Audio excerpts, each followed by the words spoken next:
Welcome to the Trouble with Writing podcast, where we chat about the real issues that stop multilingual writers producing effective English and see where we can help. Hello, fellas. How are you doing? Hello, Paul. Hey, Paul. Hey, Phil. Hey, Pete. Looking very festive there, Paul, behind you. Like the background. Trying to What's keep that Christmas lighting. Christmas spirit going. I live in a place where we don't get a lot of that snow, which is ironic because how is snow related to Christmas in the first place? Yeah, same here. We don't get snow for Christmas either. Talking of Christmas, we're heading into the holiday season. Have you guys got any holiday plans? My holiday plans are fairly beach related. Basically, I'm staying here in the Canary Islands, so it's going to be a relaxed, snow-free Christmas for me. But yeah, I think it's going to be my second Christmas here. I was here a few years ago during a lockdown Christmas, but yeah, I'm looking forward to it. It should be pretty relaxed, bit of time off, and seeing the family via WhatsApp. Right, nice. Yeah, I love Christmas by the beach. We also have that here in Valparaiso. Yeah, talking of family, my parents are coming to Chile in the second half of January. So I'm looking forward to taking off a month from work to spend some time with them and show them around and everything. I'll be in Japan for the next month, starting Wednesday. And, they do up Christmas a little bit, but New Year's Day is really the big day in Japan. So everything kind of ramps up toward that. So it's exciting. And I haven't been abroad. I haven't been out of my room in 3 years, basically. So I'm quite excited about it. It'd be nice to take a break from work, too. It's been a busy year. All three of us have been busy with a lot of projects. Are you guys happy with the year so far that you've had? Developments and projects? Yeah, pretty happy. But I must admit, it's good to have a break. So I'm looking forward to a break from writing. Yeah, similar story for me. I think things are finally starting to wind down, and before we get into all the let's crush next year, let's crush our goals, it's nice to take a bit of a break and think back as well to what we've done this year and how far we've come.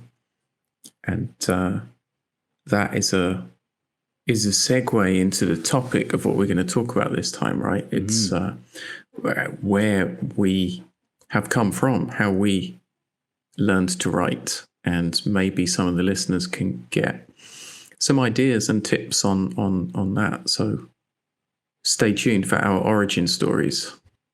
Yeah, it's an interesting topic because, and Pete, what you just said about taking a break from writing. Recently, one of my students asked me what I'm looking forward to on my trip to Japan. And one of the things I'm looking forward to is doing a little bit of my own writing. When I travel, I tend to write about my travel and, incorporate it into blog posts and things like that. And I've been rebuilding my website, and I'm planning in the new year to do more blogging. And this client of mine asked me, I haven't seen your previous blog, which I've since dismantled. And he asked me how I learned to write. So I thought it'd be a really interesting question to bring up to you folks, and talk about where our passion for writing, where our interest in it, where our skills developed, how it all started for us. So maybe we could start with Pete. Why don't you tell us, Pete, how did you learn how to write and what inspired you to do so? Okay, well, I would probably, I'd like to talk about maybe two principles that have guided my own writing, and that I think would be really useful to tell our listeners. So one of the things that one of the ways that I learned how to write was actually through teaching. So that might sound a little bit strange, but right back when I became an English teacher, I hadn't actually ever learned properly the grammar of the English writing. So clearly writing is not only grammar, that's clear. But to be a good writer, you have to know grammar, right? So what I found was that becoming a teacher of English as a second language, a lot of the time, what happens is that you start with some teacher training, but in that teacher training, you're not actually taught, a lot of the time, you're not taught the grammar of English. And you actually have to pick up or learn the grammar of your own language as you teach.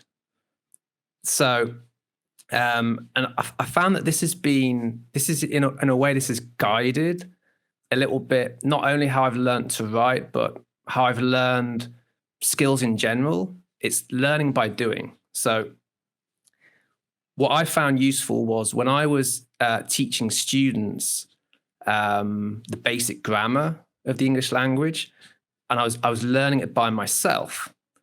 And what I've realized over the years is that in order to learn any skill, or let me say that in a different way, it really helps to learn a skill by showing someone else how to do it. So by explaining grammar to students of English as a second language, that really helped me to learn it myself. I think the concept is, it's best explained in this way, that, in order to really understand something, then you have to be able to explain it very clearly to someone else. So what I wanted to say to our audience is that I'm not saying, okay, become a teacher. That's the way you're going to learn how to write. But what I am saying is that if you join some group coaching sessions, or if you join a community, and in those sessions or in that community, if you can actually collaborate with other learners, because everyone has different strengths. So you'll find that there's some aspects of writing that you are better at and some aspects that you are worse at. But you can help others with some aspects of writing, they can help you with others. And by explaining different aspects of writing, you're going to understand better yourself. And also, and maybe, I know that Phil has got an amazing community that he's building, so he can maybe come in and talk a bit more about this. But in a community, if you help others, then they will want to help you. And the same works in group sessions, that, you kind of, everyone supports each other. And that becomes much more powerful than trying to go it alone. So yeah, just to sum up, a couple of tips I would say is, one, join a community of writers, and take some group coaching sessions. Be an active learner, participate. And the phrase that I like is give more than you receive, because if you aim to give more, then people will naturally want to help you. What do you think, Phil? I think that's so true in many aspects of our lives. Our digital lives now is like, as consumers, we see people doing well and we think, oh, I want to copy that and do that and get what they have. But really, they've built that up by giving more than they receive, and certainly practicing or learning by doing. So yeah, I definitely agree that, like, learning by doing, you could even incorporate into that, like, just practice writing, practice different forms of writing. I think some students or learners get stuck with one form of, like, oh, I want to be a copywriter, so I'm just going to sit here and, copy out David Ogilvy's book, or like translate this email sequence.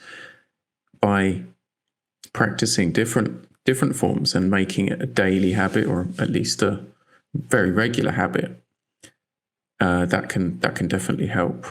And I also liked what you said about swapping critiques or working with others in a group. Without feedback, we can't improve what we've got as writers. And so many of the writers in my community and people I work with are able to give each other constructive criticism and really detailed feedback, even though they're not first language speakers. So be confident enough in your abilities to help other people and to give them useful criticism and feedback, and you'll receive that yourself. And that can definitely help you level up your skills.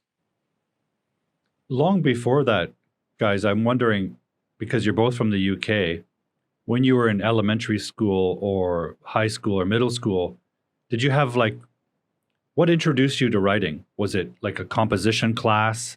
Was it a reading? Do you remember being sparked by writing in some way?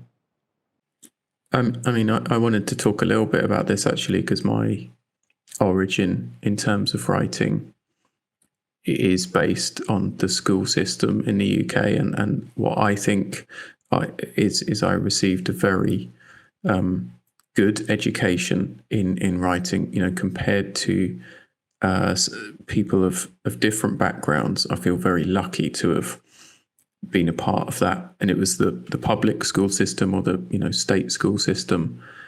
But two things that greatly helped me. One was the kinds of English language classes that we did in school, and the focus in the UK on long form essay based answers. So you're taught how to construct rhetorical arguments, clear thought, paragraphs, and more than the nuts and bolts of grammar. So I think that's probably the best start you can have in terms of writing before you get into the creative stuff, or social media copywriting or SEO content writing, whatever. Having a basis in writing a good essay, I think, is crucial. And I did a subject at university. I studied history, which is largely essay based. And I'd say that the second thing that greatly helped me with my academic background is analyzing text. Again, in history and in essay based topics, we're taught we've got to get down to what the writer really means. We've got to assess whether it's trustworthy. We've got to figure out their argument, and that in itself comes down to the language and the way that an argument is constructed and written. So I think those were the building blocks that helped me be able to produce different kinds of writing when later in my life I came back to that and I wanted to start writing. Did you have a similar beginning, Pete? No, not really, no. So yeah, I'm really pleased to hear about Phil's school education. Now, I found that at school, I think I suffered a little bit from writer's block. So I remember, sitting in a English exam, trying to write an essay on Shakespeare. I think it was either Tempest or Othello, I can't remember which. And just kind of sitting there and just my mind blank, not being able to get stuff on the page. But I think that experience has helped me to understand how to help others to avoid writer's block, which I don't think I'll go into much in this episode, because I think we did an episode on writer's block, right? But yeah, I don't think I don't think in school I became a writer. Okay, I suppose that's what I'm trying to say. Well, just to chip in with that, Pete, I think I definitely wouldn't have described myself as a writer, and I actually think it's a big cliche of the writing world. People say, "I've always been a writer. I've always written. I've always loved stories." You know why that is? Because our education is largely based on that. We need to learn Everyone's how to done that, write. yeah. So everyone does that when they're age 6 to 10. The thing is that we stop writing. We stop producing writing. Very few people continue it all the way through. So to say, "Oh, I've always loved stories," it's like that could be every human ever. I mean, I think it's a real cliche to say that. We all stop, and then something triggers us to go, "I want to produce a different kind of writing for whatever purpose." And I guess all of your education background plays into your ability to produce something. But yeah, I certainly wouldn't have called myself a writer when I was sort of in my early 20s, just finishing university. Did a teacher ever point out any kind of writing skill that you had, or made mention to you that you should continue doing that? Did you ever get that kind of encouragement? Or from anyone, for that matter? Not really. I guess I was just concerned about the grade. If I got an A, I'd be like, "Great, that's good, and let's try and get that again." No, I can't remember anyone saying, "Oh, you're such a fantastic writer. You have to be a novelist," or anything. Again, I think that's a bit of a cliche, isn't it? But I had encouraging teachers, I would say. Yeah, actually, that really ties in to two things you've talked about. So the first, when you're talking about writing communities and the importance of getting feedback, and then the second one about positive feedback, so praise. So someone telling you, "Hey, you could be a really great writer," or "Hey, you're a good writer," and especially if it's a bit more specific than that, right? Something like, "Hey." I really like your writing style. It's concise. When you receive praise that is specific, that positive reinforcement can mean that you'll keep doing the good stuff. And this is kind of ties in with I mentioned I had two principles. So if I may, the second one is, so it's what I like to call input practice loops. So what I mean is that input can be feedback, and it can also be learning about writing, which we talked about, I think, in another episode. And so the first one about feedback, and this ties into the type of feedback here that we're talking about, which is positive, constructive feedback. Right, so linked to what Phil was saying about receiving praise from a teacher or someone. So I remember, actually, this was when I was doing my teaching diploma. This was back in 2014. So I received some what I would call positive, constructive feedback. So what the teacher said to me was, "Hey, it's really clear that you're a good writer." But she said to me, "What I would say is that it seems to me that your writing is too formal. It's too academic." She said to me, "Remember that you're writing for teachers." So what she meant was, because in this case, the only people who were going to read my work were the teachers. I wasn't going to publish this essay in an academic journal or anything.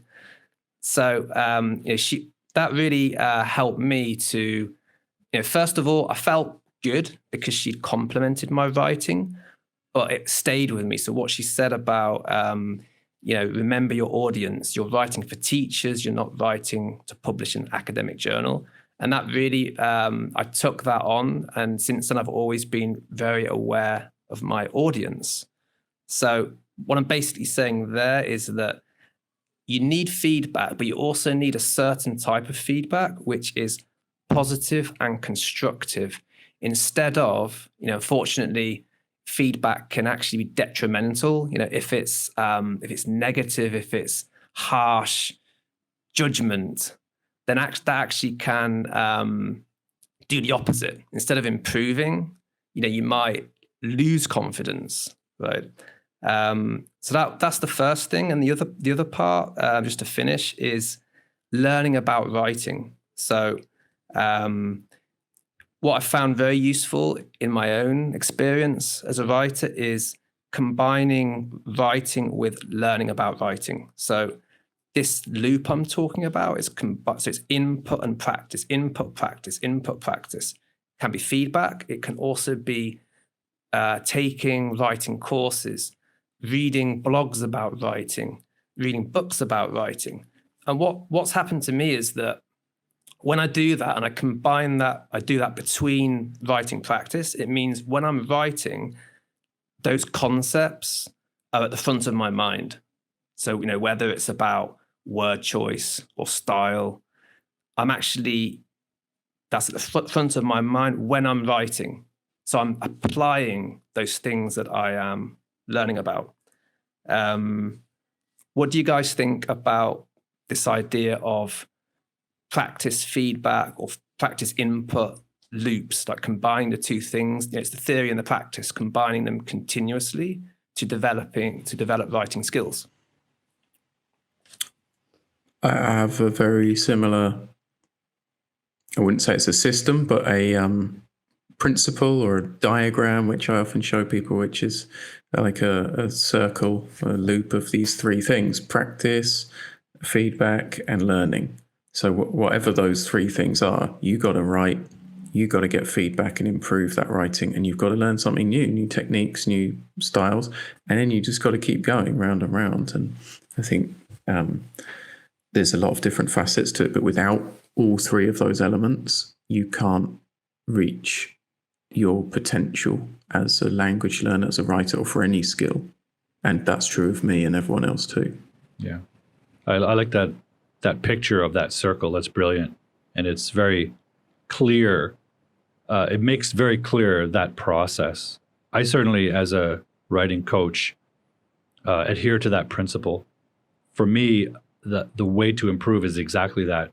Learning techniques and skills, explicitly, trying them on, right?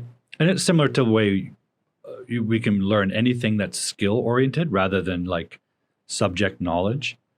Learning the craft, learning the techniques, learning the actual form or skill. And in writing, it could be compositional structure, like Phil, you mentioned learning essays in school. That teaches you how to structure an idea in an organized way that's clear for a reader, and then trying it. But that feedback thing I think the feedback thing is the hardest thing to come by and probably the most crucial, because you can believe you're a great writer or you can believe you're a terrible writer, but until someone tells you where you are on that scale and or how to improve, you're in a vacuum and you can't really progress. So that feedback thing, I think, is so hard to come by, but there are a variety of forms.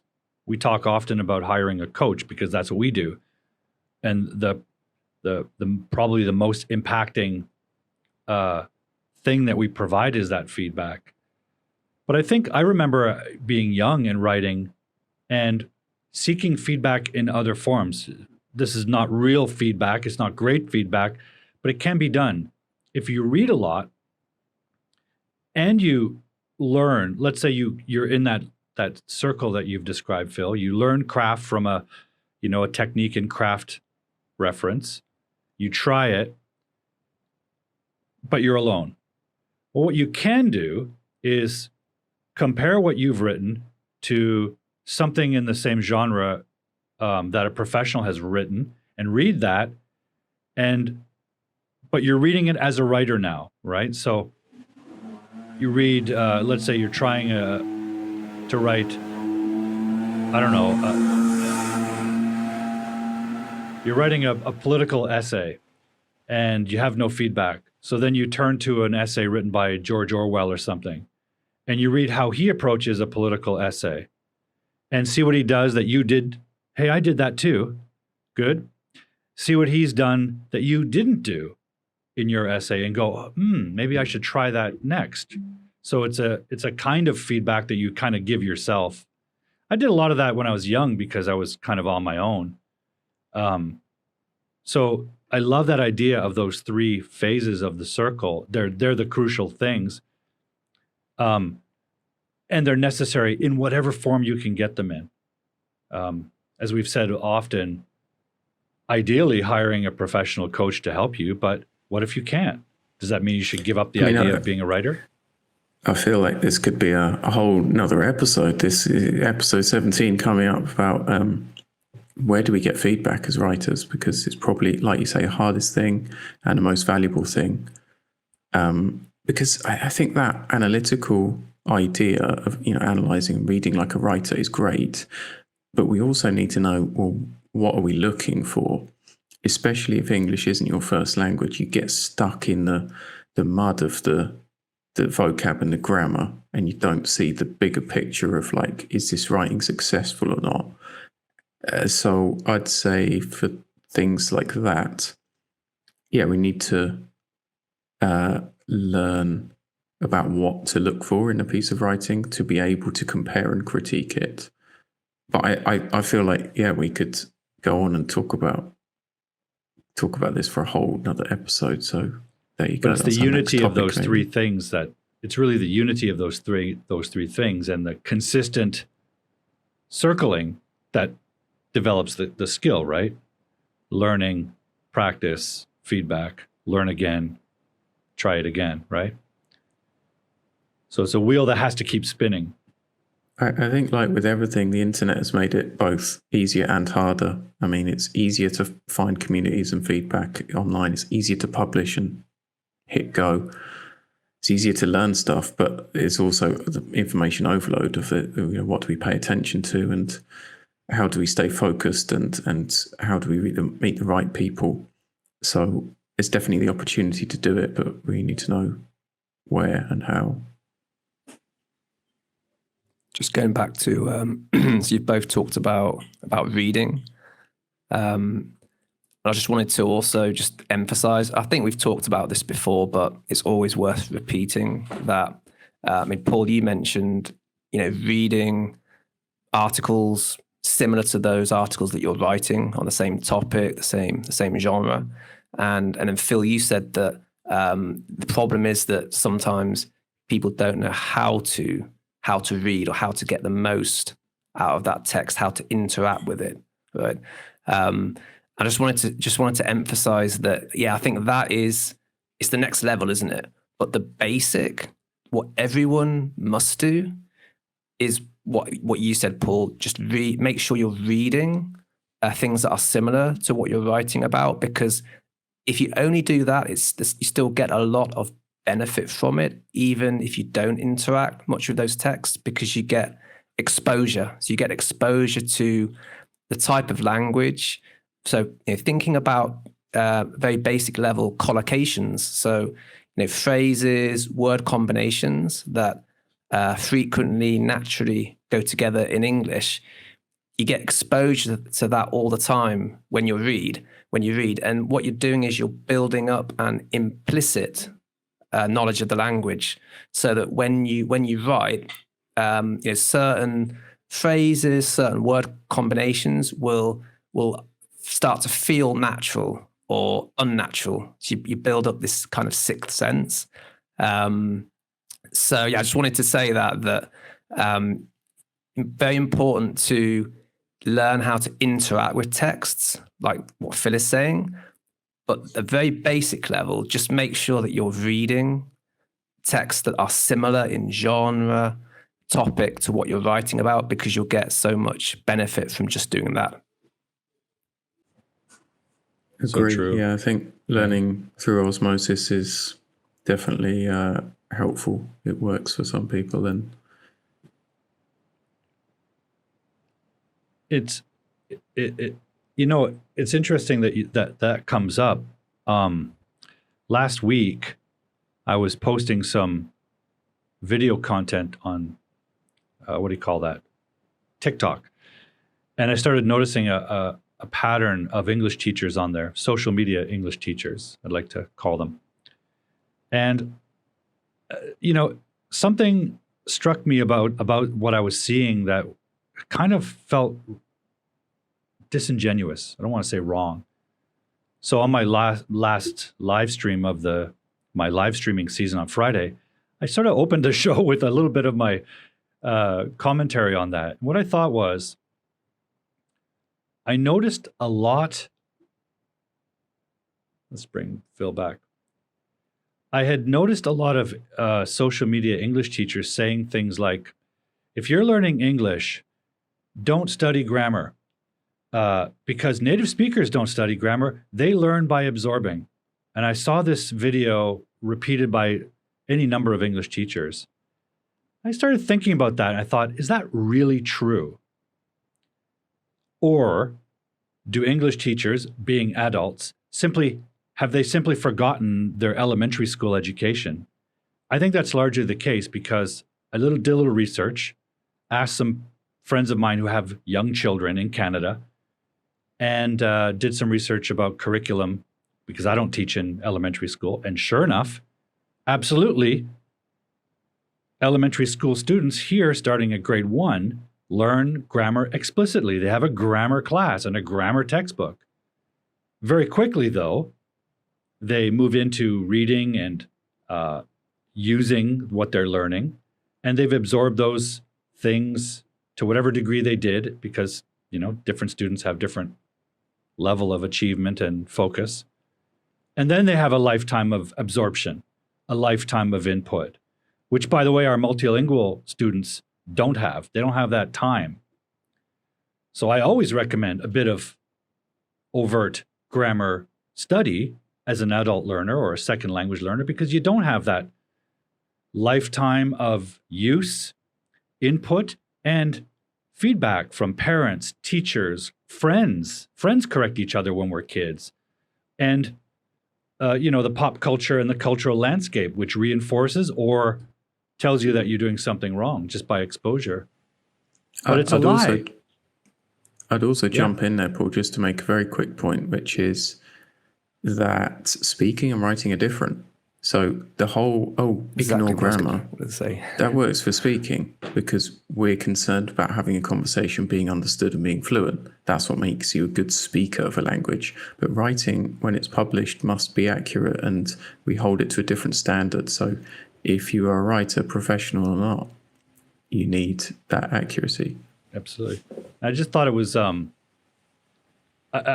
wondered why they keep saying this in these videos. And it's probably because, and I know this from my own experience working with other English teachers, and many of them are uncomfortable with their own knowledge of grammar, uncomfortable teaching it, uncomfortable being asked about it, and that's fair. And so there's a bit of a movement that I think teachers have created that justifies eliminating grammar instruction from the curriculum because they're uncomfortable with it. So to justify its removal, they come up with this theory that, well, we don't learn grammar in school. Well, that's not true. We absolutely did. And actually, the more I recalled it and talked with my mother, yeah, absolutely. And I started remembering grammar class and my grammar book as something I mentioned on Friday. When I was in kindergarten, I distinctly remember looking up at the grade 1s and 2s who would walk around school with a book under their arm. And I thought, that's the coolest thing in history, man. I want to walk around school with a book under my arm because I love books. And sure enough, that book turned out to be the grammar book of grade 1. But I don't know where I was going with that rant, but it's something that came up about the importance of grammar. And absolutely, with writing, it's more essential. It has a higher obligation to be clear when it's read, right? Because you can't check with the writer what they meant. I'm imagining a grade 1 Paul Duke with the full grammar detective coat and the jacket and the hat on, walking around with a book under his arm. Yeah, almost. almost the story, yeah. But what about you've talked about grammar and its importance. When did you start writing seriously and how did that come about? Yeah, like you've described, the Canadian education system is modeled on the British. So our public schools, I was fortunate to have an excellent education in public school. A lot of focus on reading, writing, and composition. Most of my classmates hated reading. I loved reading. Couldn't get enough of it. My father was an avid reader. We had lots of books in our home. My mother, instead of hiring babysitters, would often just drop me off at the local library, and I'd spend a whole day there on a weekend. And the librarian knew me and watched out for me and let me roam free in the library, including in the underground archives. And so I developed an early love of books and read voraciously, to the point where in school, whenever books were assigned or things were assigned for us to read, I probably had already read it. And so the teacher would just send me to the school library to choose a selection for me to read. So everything was rooted in reading for me. And no doubt that developed my ability to at least think in English. I remember early opportunities to write compositions and loving the feeling of being at home, and instead of reading textbooks and memorizing stuff, actually being able to write an idea down. That felt very empowering to me. In high school, for me, that was the best thing, was having an opportunity to express an idea or an opinion or tell a story if it were a creative writing piece. And I did get some really good feedback from a couple of teachers. Sometimes they might read something I'd written in class, and that would be very embarrassing because I wasn't a very social person. But I did get that encouragement. But I'm also one of those people who left it all behind for a long time, got distracted with other priorities and things. I always read. I always had books in my life. It wasn't until probably late 1990s, I realized what I was going through a bit of a life crisis moment, and what am I going to do, and what unhappiness with where I was. And I determined that something had been missing from my life for a good 20 years, and that was reading and writing. And I decided to let that back in my life, started reading more, and started writing. Because I also had reached the point where I'd read a lot and now had my own ideas about life. I was an adult, had my own things that I wanted to say. And this is something I tell students about university life in particular, but life in general. Most of the time, nobody wants your opinion. Most of the time, no one's asking you for an opinion. And if they do, they want like a short 1 or 2 sentence response. So if you have a chance to write an essay in high school or university, it's a precious opportunity to state your idea with elaboration. So late 90s, I started writing again, and creative writing and also sort of essays and what might be articles. And this was before blogging and really the internet had developed. And I had another friend who was also returning to writing in his adult years, and we started comparing, and we decided, hey, let's really work on this. After a while, it occurred to me that I might be passionate about writing. I might now have the means to post it on a website or something, but I had no idea if I was any good or not because I wasn't publishing. So one of the reasons I went back to university in my 40s was to test my writing with experienced and professional writers. I wanted feedback to tell me, keep writing, Paul, you're onto something, or give it up, you're absolutely delusional and your writing is terrible. I wanted to know either way. So that's what I did at university, and I got great feedback and encouragement and continued to do that. But for me, my interest in writing started with reading. I like what you said about experience, Paul, because I think, yeah, it's great if we can give an opinion and write something. I think more people should be focused on that and doing that, but we need to experience life and stuff outside of, the 4 walls in which we usually exist. So yeah, I can definitely see how that influences your desire to write. How can you write with depth of any kind unless you have experience to draw from? At least draw from, if not report, you know? Like you write some science fiction, Phil, but there are humans in your story. So even if you've never been to the world or the planet you're writing about, or the time period you're writing about, you know what it's like to be those kind of people, right? Yeah, for sure. So, yeah, Paul, thanks so much for sharing your story with us. And I'm curious to know if, based on your experience, everything that you've told us, what tips would you give learners of English writing as a second language? Yeah. As I tend to always say, read, right? And if you have a specific type of writing that you want to do, whether it's essay writing, articles, creative writing, read in those genres, but also read widely and get ideas from different pieces. For example, there is this idea that writing essays has to be dry and academic. And that's not an expectation I've ever encountered in curricula. There is room for some voice. There is some room for voice in academics. There is even room for humor, depending on the topic and depending on the discipline. So even if you're writing in academics, read humorism, right? Read columnists who write with wit and see if you can experiment with that in your own writing. And if you believe that's part of your personality, for example, if you have a sense of humor, but you feel like university essays are, shutting that down, see if you can get a little bit in there. And the great academic writers or the great article writers, great essayists, they do that.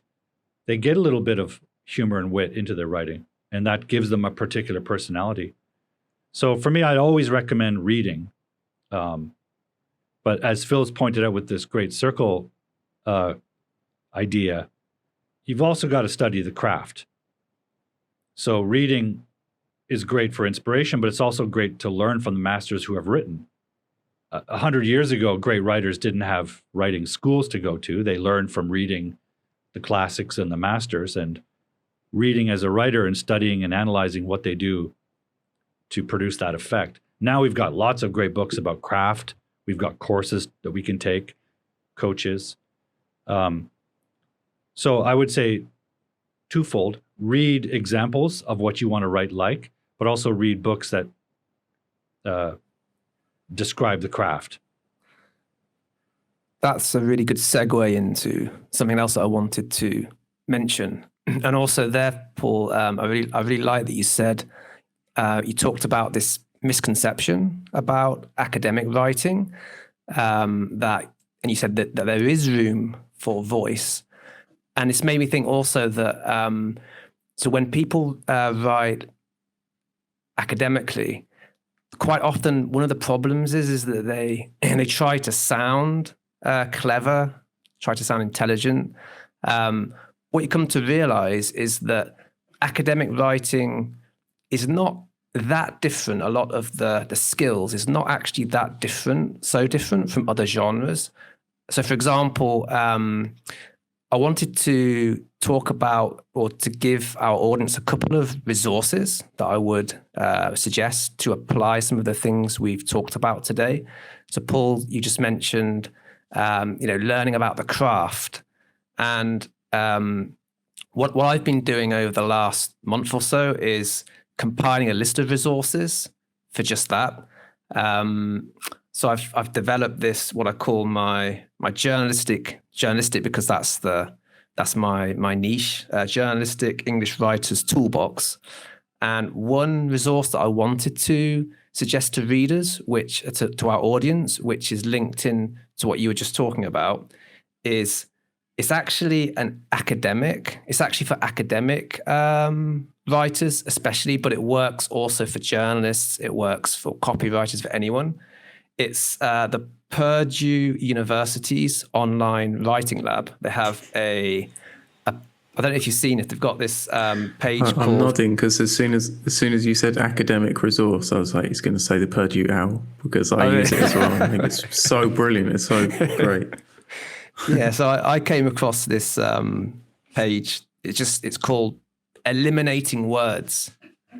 And I just found it's really, it's not long. It's very concise.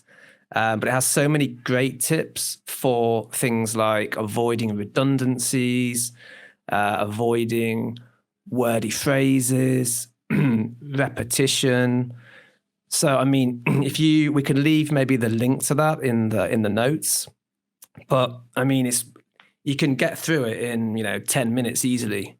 And as I say, when you read these types of blogs, or if they're books, blogs, whatever, or you're taking writing courses, you're doing it between your own writing. And what happens is you'll have these ideas at the front of your mind, and when you're writing, you'll be remembering, I should avoid this redundancy here, and you'll start to self-edit in the same, using the tips that you read. So I would really suggest. That's one that I would really suggest. The other, so that's more to do with style, and the other one is to do with grammar. This is nothing out of this world. I mean, if you haven't heard of this, then definitely you should get a copy. For second language English writers, you should have a copy of English Grammar in Use Intermediate by Raymond Murphy, just to make sure you've got the basics. So, anything to do with tenses, clauses, relative pronouns. It's really well explained with exercises. You've got the answer key at the back. So it's a great basic self-study guide for grammar. What about you guys? Any resources that you would suggest?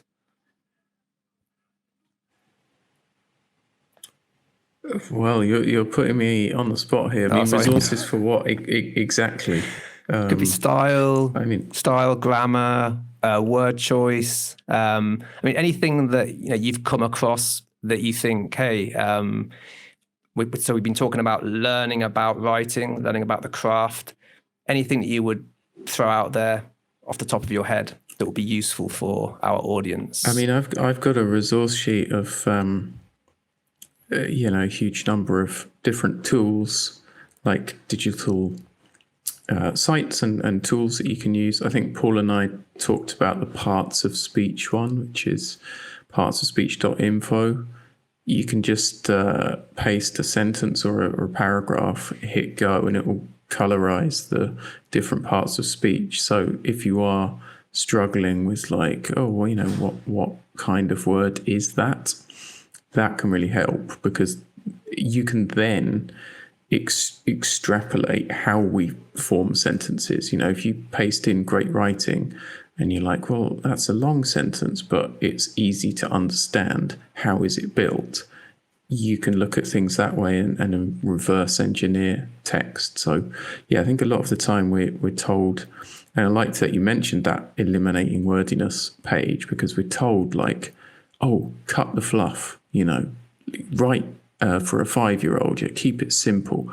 It's like, that's fine, but it doesn't tell you how to do things. And that's what learners need, is like a guide of what is wordy? Oh, well, it's using a bunch of prepositions in a sentence, when there's another way to formulate a sentence with fewer prepositions. So let's go for that. But I mean, I'd recommend that all the people listening, all the writers that are listening, build some kind of bank, page, sheet, library themselves of these resources that are easy to access, and you know where they are and you can go to it in a second. Because the problem of you getting stuck with not generating text, or having text that you don't know, why it is or isn't working, that's what you need, is oh, hey, I can quickly go there and check it, or oh, where can I find this out? how can I assess whether this is good? Yeah. Maybe we can come up with a short list of online resources or texts that we recommend. We can add that to the show notes on our shared document. But I have one more question for you guys before we get going. We talk about a lot about our different genres. Sorry, Phil? I said fire away. Yeah. We talk a lot about the distinctions between the work we do. And there's overlap, obviously. For example, I work with what's called academic writers, who are what? They're high school or college students writing essays. Well, what's an essay? In academics, an essay is just a streamlined piece of writing that's focused on answering a question or making a point or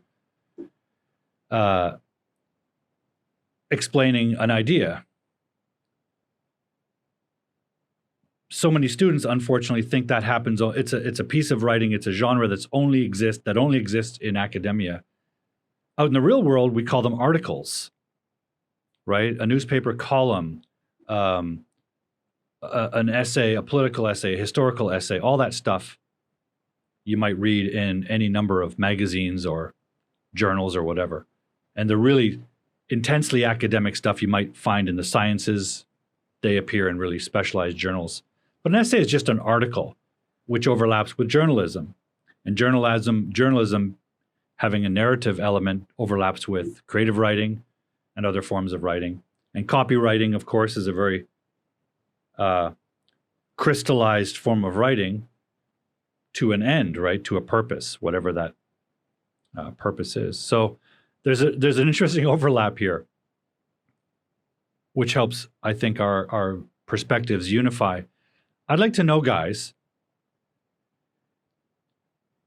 what do you do to maintain or feed your interest, your passion for the kind of writing you coach? How do you feed it? How do you keep it alive? I mean, I'll answer first. I coach quite a variety of writing. The people that I coach, might be writing for social media. They might be writing magazine articles, blog content, copywriting. That's probably most of what I help people with in general. And how I nurture my passion for that is due to running my own business. It's what I have to do. My first love is writing stories, and I've focused a lot on that, producing short stories and books. But I need to write articles which help people. I need to write posts which engage people, and I need to write pages which sell things.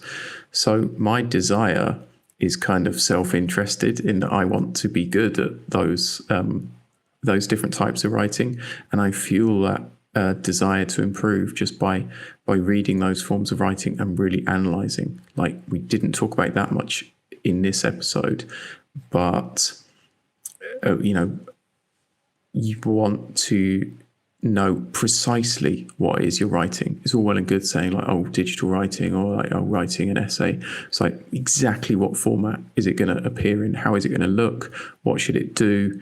If you can analyze on that very, very deep level, that's how you can start to produce better writing yourself. And you keep your commitment or your engagement with that form alive because you're practicing it all the time, right?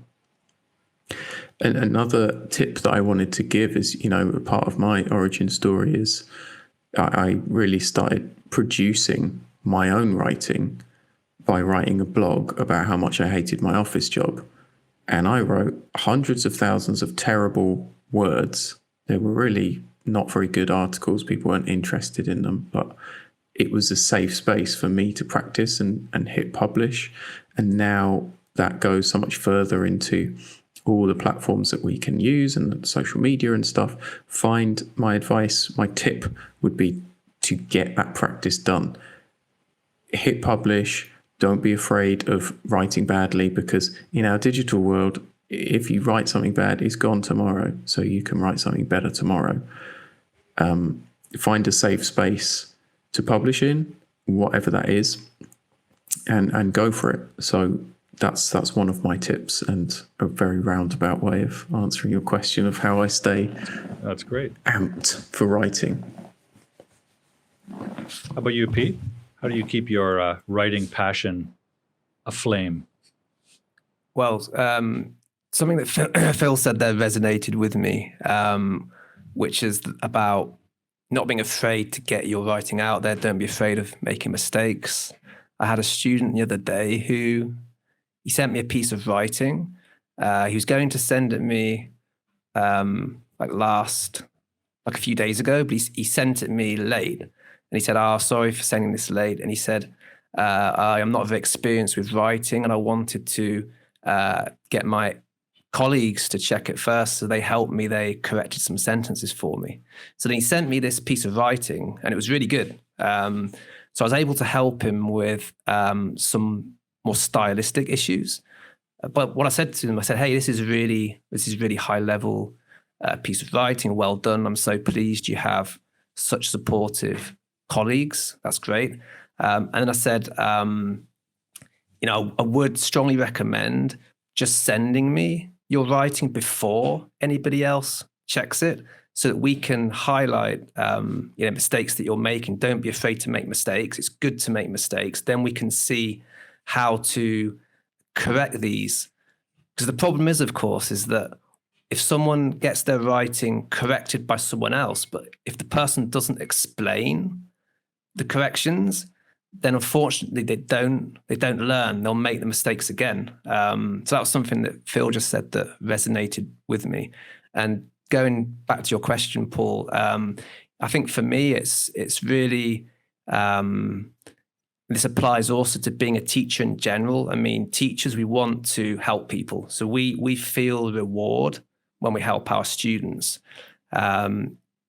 In my specialized area of helping journalists with their writing, it works the same way, except that there I feel doubly rewarded, because I feel like I'm helping with something that is not widely available. So it's difficult for journalists, second language English journalists, to get help that is specialized to journalists. So that, I mean, there are so many English teachers, right? General English teachers, but to find someone who is helping with something that's so specific is not easy.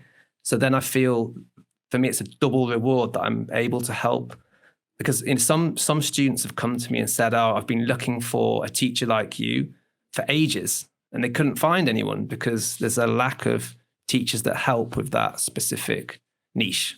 But yeah, to summarize, basically, it's, as a teacher, it's helping students. That's what rewards me and then gives me the fuel to keep helping. That's really interesting. Awesome. Sounds like we're all fully fueled, ready to go. Launch into the new year. Yes, let's make it a good one, guys. Well, if I don't see you guys, have a great holiday period, and Happy New Year. Happy New Year. Happy New Year to you and to all our audience as well. Yes, thank you to everyone for listening and watching us all year. And we'll see you in 2024, right? See you there. See ya. Cheers, guys. Cheers.